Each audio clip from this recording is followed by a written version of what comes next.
You are now listening to Mark's Unexplained World by Mark the Medium, available on Apple Podcast, Substack, YouTube, Spotify, Amazon Prime, Podbean, and most other podcast platforms.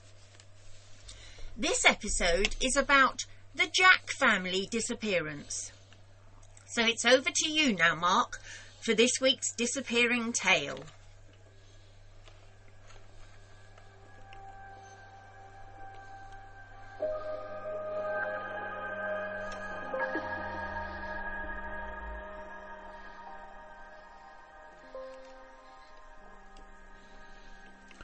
The Jacks of Prince George, British Columbia in Canada, were an Indigenous Canadian family who all disappeared under mysterious circumstances on the 2nd of August back in 1989. The family themselves consisted of the husband, who was an unemployed woodcutter named Ronald Jack, his wife Doreen Jack, and their two sons Russell and Ryan, who were last seen stepping into a pickup truck belonging to an unidentified man that had reportedly offered Ronald and Doreen jobs at a nearby logging camp operation. The whereabouts of the Jack family remain undetermined, but an anonymous call in the January of 1996, 7 years later, did claim that their bodies were buried somewhere on a ranch. However, the caller did not elaborate on the claim, and efforts to track down the telephoner were pretty unsuccessful, to say the least. In the August of 2019, the police conducted searches with ground-penetrating radar on the property of the Sakus First Nation south of Vanderhoof. However, sadly, no evidence concerning the Jack family was ever located. The Jack family disappearance is often linked to other unsolved crimes against Indigenous Canadians along the stretch of the British Columbia Highway 16 between Prince George and Prince Rupert, and is otherwise known as the Highway of Tears, with the case having been nicknamed as Canada's most tragic and mysterious modern-day disappearance. And, as of the August of 2020, the Royal Canadian Mounted Police, which is otherwise known as the RCMP, have maintained an open case file on the disappearance. Greetings, Unexplainers. Thank you for tuning in once again and listening to this unsolved episode of Mark's Unexplained World. My name is Mark Hughes. I am a medium, a ufologist, a true crime buff, and a man with a very dark and disturbed sense of humour who realised just the other day that although geology rocks, geography is where it's at. But to give you a better idea of who I am and what I do, every week, usually on a Friday night, although occasionally on a weekend, allowing for bank holidays and busy weekends, I do a podcast on the many wide and various subjects that fall under the Unexplained banner.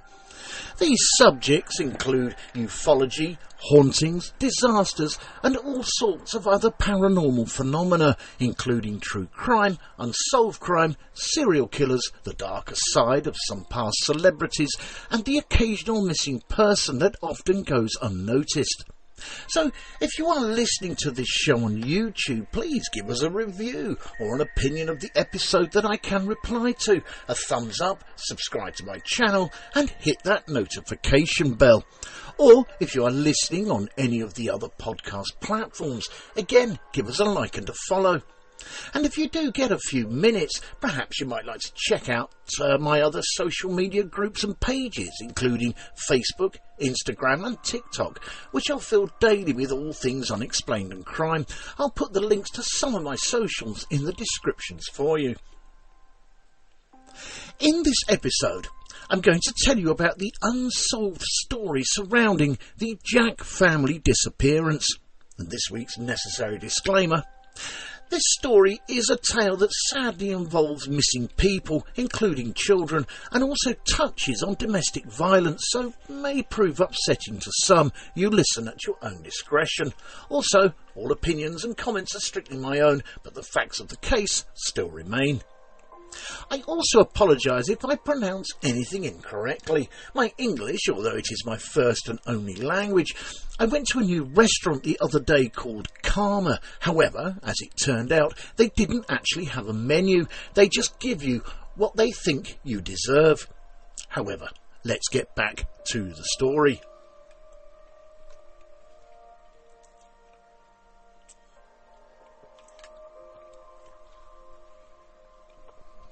According to Wikipedia, the origins of Prince George in British Columbia, which was the original home of the Jack family, can be traced to the North West Company fur trading post of Fort George and was established in 1807 by the Canadian explorer and fur trader Simon Fraser and named in honour of King George III.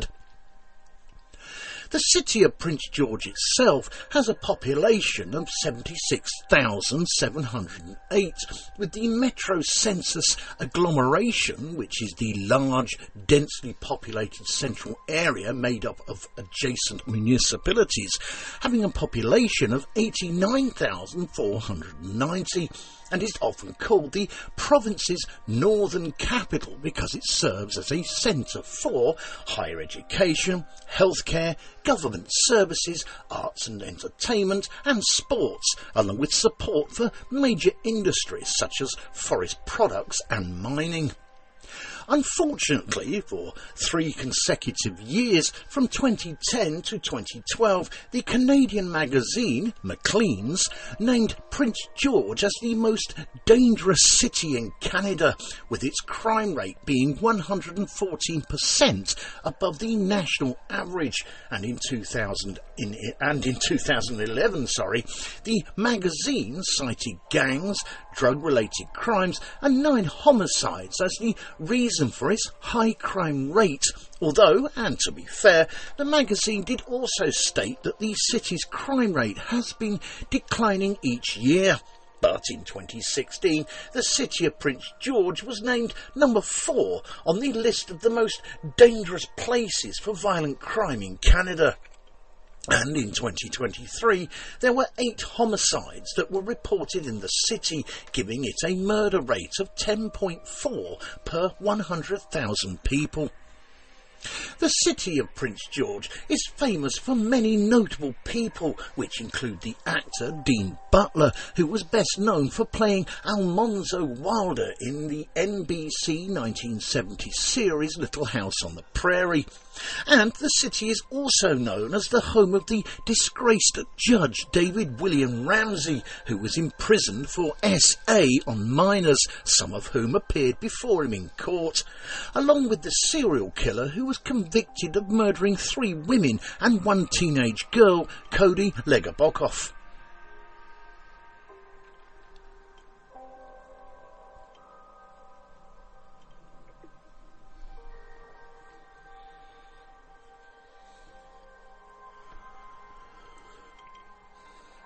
The Jack family themselves were an Indigenous Canadian family which consisted of the husband, Ronald Jack, who was an unemployed woodcutter aged 26, his wife Doreen, who was also aged 26, along with their 2 sons, Russell, aged 9, and Ryan, aged just 4. Ronald and Doreen Jack were both members of the Casalata Carrion Nation, which is an Indigenous First Nation located outside the village of Burns Lake in British Columbia. And although very little is known about their upbringing, Doreen Jack's sister, Maria, has stated that both hers and Doreen's early life was marked by parental abandonment by her mother, physical abuse by her father, SA by family friends, and poverty that was endemic in the local Indigenous community, also stating that as children, Doreen and Maria, along with another sister named Lorraine, were further mistreated when they were sent to the Lejac residential school near Fraser Lake. Following the closure of the Lee Jack Residential School in 1976, Doreen then attended a live-in Catholic high school, and it was during this period that she began her relationship with Ronald Jack, and at the age of just 17, on the 28th of February in 1980, Doreen then gave birth to her first son, Russell, although I do feel it is important for me to point out here that Ronald Jack was not Russell's biological father.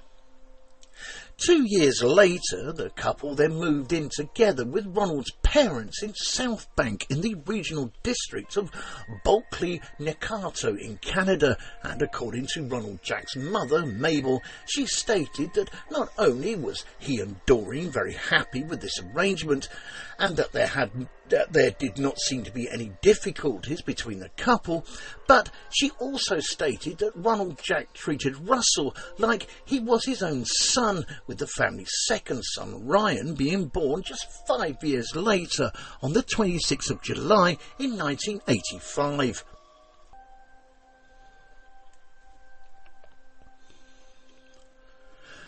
By the late 1980s, the Jack family's living situation had somewhat worsened quite significantly, mainly due to Ronald losing his job at the sawmill after a nasty injury to his back, which in turn then forced the family to go on welfare and relocate to Prince George in British Columbia in order to find better employment opportunities. Ronald's mother, Mabel, later described her son at this time as, and I quote, desperate to work. Along with one of Mabel's other daughters, Ronald's sister, Maria, witnessing Ronald striking his wife, Doreen, on more than one occasion, whilst Doreen herself started to drink heavily. And at that time of their disappearance, it was also reported that the family's financial status had become even more pretty dire, with Doreen resorting to stealing cough medicine for her children, and Ronald telling his mother, Mabel, that he was in debt to someone for an undisclosed amount of money. After this first short break, in part 2, we will look at the Jack family disappearance itself and what to do if a person, or family member even, goes missing in the UK or the States. Ghost Planet Network, broadcasting from the other side. Ready to tune in to terror? The Ghost Planet Network is your new home for original paranormal content, streaming straight from beyond the veil. We've got it all: spine-tingling stories, chilling documentaries, and real paranormal investigations from the world's most haunted hotspots. Perfect for believers, skeptics, and anyone who loves a good scare. Join the paranormal TV revolution. Get unlimited access for just £12 per year. Tune in now or email us at neil.hapra@gmail.com to sign up. That is neil.haprc@gmail.com.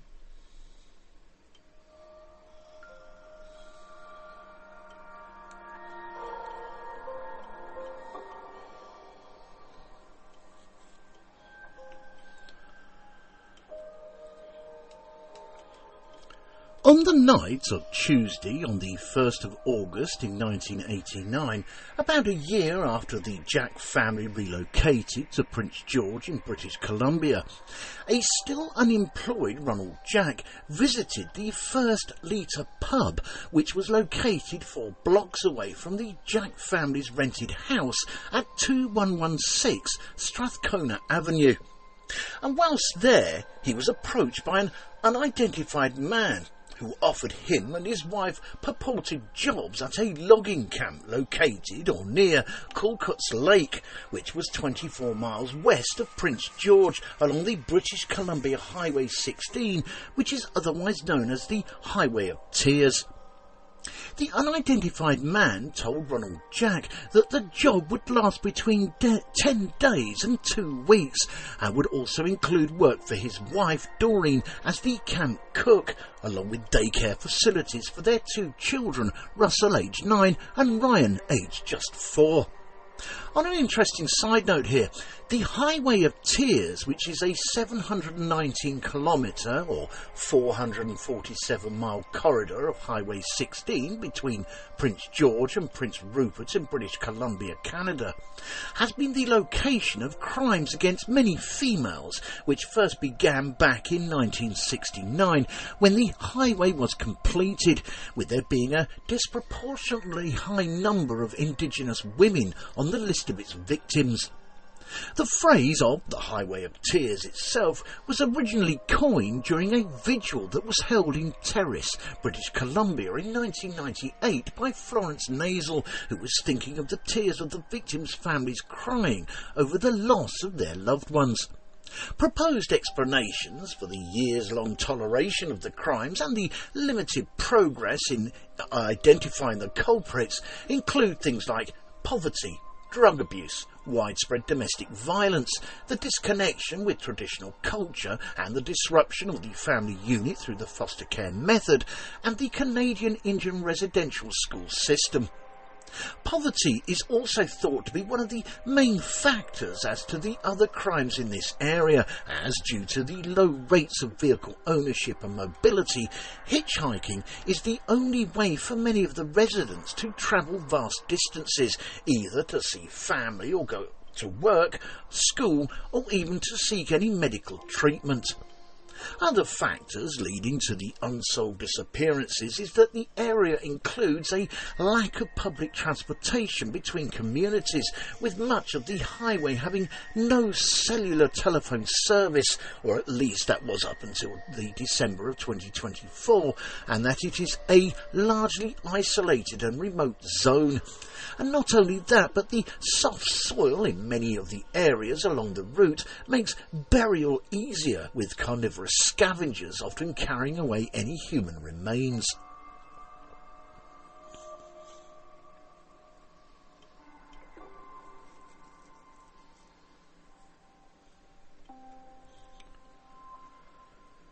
The man Ronald Jack spoke to regarding the job offer at the logging camp located at or near Kulkul's Lake has been described as a white man in his late 30s who was between 183 to 198 centimetres or 6 foot to 6 foot 6 inches tall, and weighed between 91 and 125 kilos, that's 200 to 275 pounds, with reddish brown hair and a full beard, and was wearing a ball cap, a red checkered work shirt, faded blue jeans, blue nylon jackets and work boots with leather fringes over the toes. And because the Jack family at that time did not own a vehicle, the unidentified man offered to transport both Ronald and Doreen to the logging camp that night in his 4-wheel pickup truck.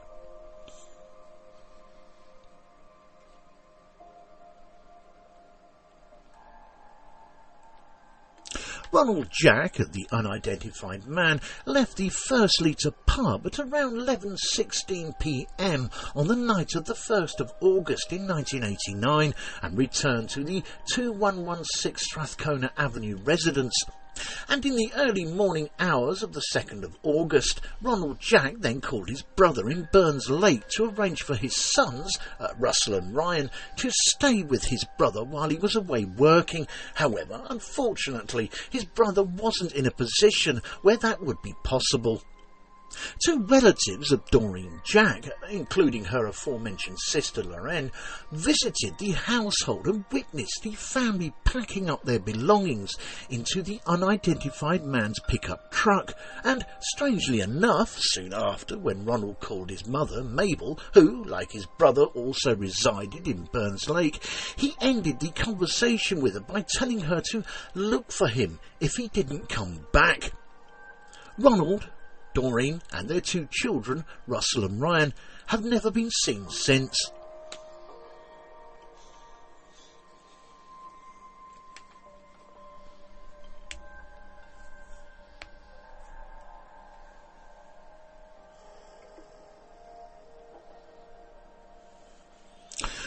I'm going to take just a short break from the Jack Family Disappearance and just have a look at the phenomena of missing families in the States and in the UK in a little more detail. Well, according to the Office of Justice Programme and the Missing People of America websites, missing families, like all missing person cases, represent a painful reality, with numerous cases of entire families disappearing under mysterious circumstances, along with the various resources that are available to assist those who are affected. Over the years, there have been many families that have vanished without a trace, and so consequently they leave behind both many unanswered questions and a lot of heartache. One of the most notable cases of missing families would be the story of the 3 Beaumont children who disappeared on the 26th of January back in 1966 while at the Glenelg Beach near Adelaide in South Australia. The police investigation at the time revealed that on the day that the Beaumont children disappeared, several witnesses claimed to have seen the 3 children on or near Glenelg Beach in the company of a medium-built tall man who was said to be in his mid-30s, with fairish to light brown hair and a thin face with a suntan complexion. But despite the numerous searches, neither the 3 children nor the suspected companion were ever located. The Beaumont children case received, at the time, worldwide attention and is credited with causing a change in Australian lifestyles, since parents began to believe that their children could no longer be presumed to be safe when unsupervised in public. The Beaumont children's disappearance has sparked extensive investigations, however it still to this day remains unsolved, highlighting the many complexities surrounding the missing person cases, with these type of cases often involving various theories, which includes abduction, accidents, or even a voluntary disappearance, all the things that make it difficult to get to the truth. I will be doing a podcast on the missing Beaumont children's story sometime in the near future.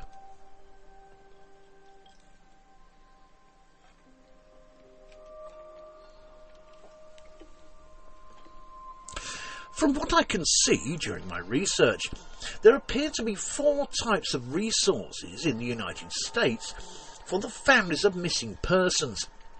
They are: Number 1, National Missing and Unidentified Persons System, or NAMUS for short. This is a centralised resource in the United States for missing person cases and helps connect long-term missing persons with unidentified remains, providing forensic services and support to families. NAMUS also allows families to enter and search for case information, facilitate communication with law enforcement and other professionals involved in the search for their loved ones. Number 2, the Missing Coalition. This organisation offers support and resources for families dealing with missing person cases and provides guidance on what to do if someone goes missing, including how to report it to law enforcement and what information to prepare. Number 3, Missing People in America.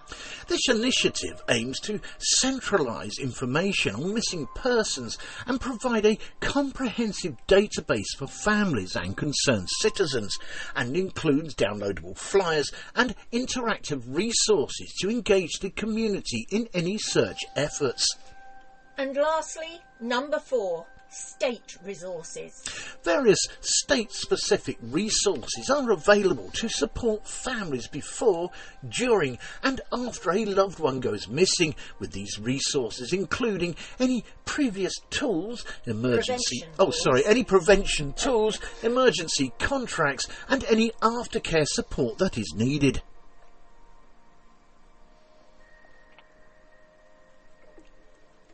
The UK also faces a significant issue when it comes to missing families, with an estimation of 250,000 people currently going missing each year. Missing People is the only charity in the UK that is dedicated to bringing missing children and adults back together with their families, offering 24-hour support and ongoing assistance to the families where the agonising wait can sometimes, unfortunately, turn into years. The charity also provides a helpline for families and for those with information about missing people, along with a WhatsApp community for the latest news and stories. In the UK, if a family member goes missing, there are several steps you can take. Report the missing person to the police. This is the first step in the investigation process, reporting a missing person through the Thames Valley Police or the National Crime Agency. Seek emotional support. The charity itself, Missing People, offers both a helpline and a support service for families affected by a missing person, and they can provide a safe space to share experiences and receive guidance. Engage with the community. Missing People also offers a peer support space for those affected by a missing person. Consider professional counselling. And a trained counsellor can provide support and guidance during this difficult time.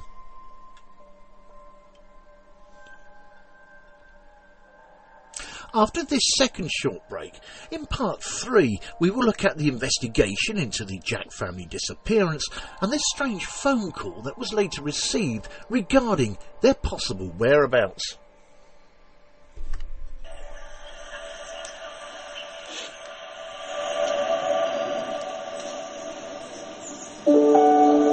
Fright Nights was established in 1999 as the first company in the world to offer overnight ghost hunt experiences to the general public, pioneering paranormal events since the last century. Fright Nights operate at hundreds of the UK's most haunted and exclusive venues. All events have their own team of experienced paranormal investigators, mediums and psychics. They have a VIP members club for regular returning guests, offering loyalty discounts and exclusive invitation-only events. They can also host private events for your family and friends. You can contact them on 07 852 998 628 or email them at office@frightnights.co.uk.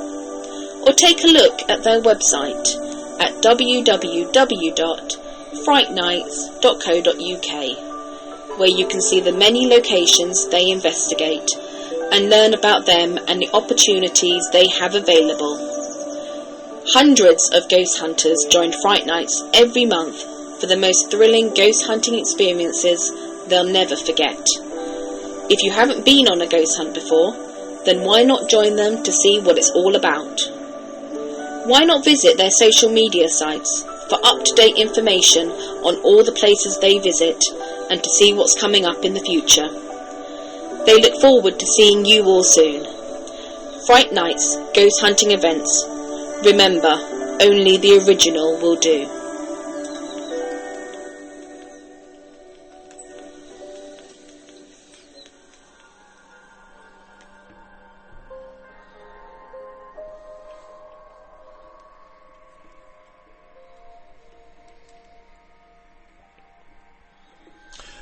In the late August of 1989, after Ronald Jack had failed to contact his mother for several weeks, she then decided to report the family as missing to law enforcement.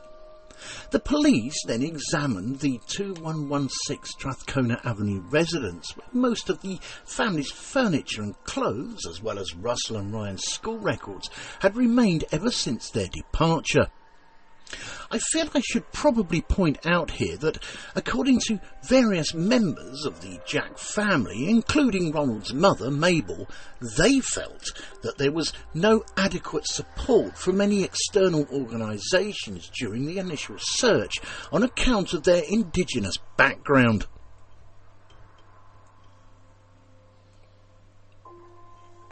On the 7th of September in 1989, nearly a month after the Jack family had disappeared, the Prince George Detachment of the Royal Canadian Mounted Police, or the RCMP for short, had incorrectly reported that the missing family had been found, which unfortunately led to the investigation being briefly closed.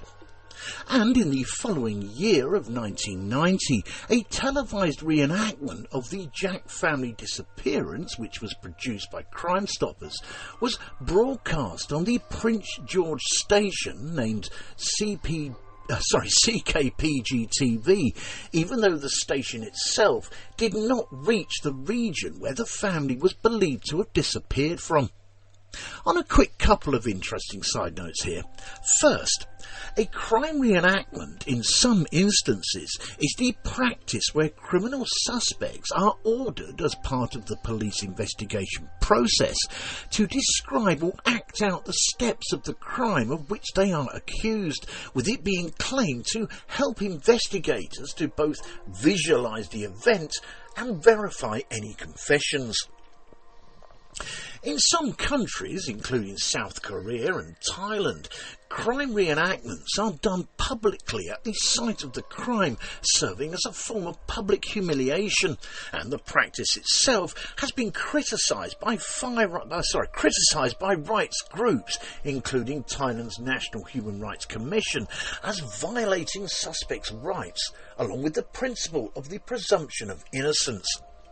And secondly, Crime Stoppers is a community programme that assists people in providing anonymous information about criminal activity, and is often managed by a non-profit group or the police, and operates separately from the emergency telephone number system or other standard methods of contacting law enforcement, and allows a person to provide crime-solving assistance to the authorities without being directly involved in the investigation process. Crime Stoppers itself was originally founded in the United States in 1976 in Albuquerque, New Mexico, with the idea later catching on in Australia, Canada, Ireland and the United Kingdom. Crime Stoppers at that time was offering up to $2,000 for any information that would lead to the whereabouts of the Jack family, with it also being reported that both the Prince George Native Friendship Centre, along with Ronald Jack's mother, Mabel Jack, fundraising to increase the reward money so as to get more publicity for the case.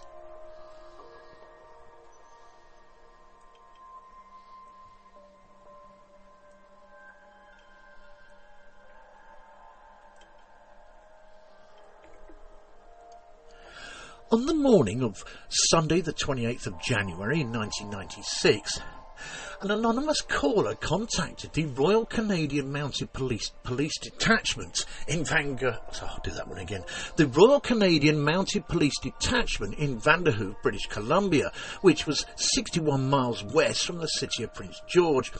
The caller himself, who was traced to a house in nearby Stony Creek, stated that, and I quote,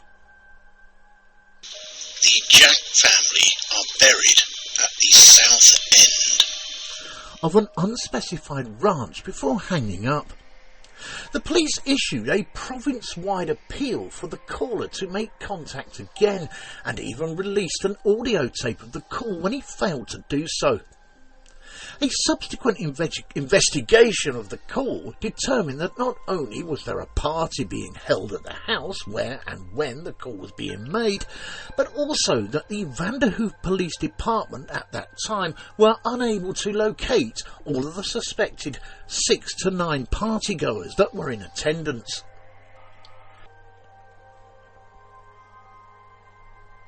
And approximately 12 years later, in 2018, the Royal Canadian Mounted Police Detachment in Vanderhoof, British Columbia, made another appeal for the caller from nearby Stony Creek in 1996 to come forward.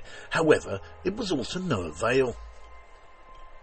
And in the August of 2019, the police conducted searches using ground-penetrating radar on the property of the Sakus First Nation, which is located south of Vanderhoof. However, again, no evidence concerning the Jack family was ever located. On an interesting side note here, ground-penetrating radar, or GPR for short, is a geophysical method that uses radar pulses to image the subsurface. It is a non-intrusive method of surveying the subsurface to investigate underground utilities such as concrete, asphalt, metals, pipes, cables, or even masonry, with it being a non-destructive method using electromagnetic radiation in the microwave band of the radio spectrum, detecting the reflected signals from subsurface structures. Ground-penetrating radar can have applications in a variety of media, including rock, soil, ice, fresh water, pavements and structures. And in the right conditions, practitioners can use GPR to detect subsurface objects, changes in material properties, along with any voids and cracks.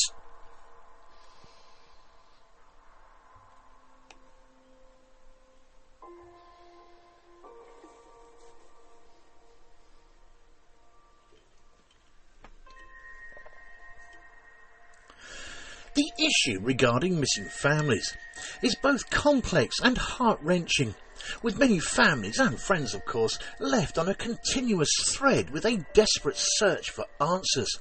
However, fortunately, there are numerous resources available to assist those affected, from national databases to local supportive organisations, some of which I have already mentioned, and details of which I will leave in the comments section of this podcast should you need them.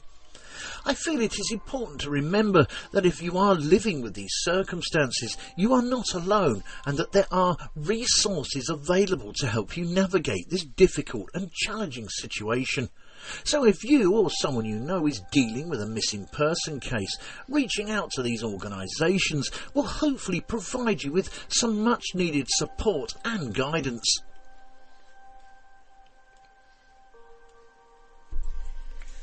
Thank you all for taking the time out to listen to this episode of Mark's Unexplained World. In our next episode, show number 181, we are going to be looking at the Frog Boys. The Frog Boys were a group of 5 boys who were murdered while trying to catch salamander eggs in Dago. The incident attracted national attention, leading to a massive manhunt and extensive media coverage. The case remains one of South Korea's most infamous unsolved crimes.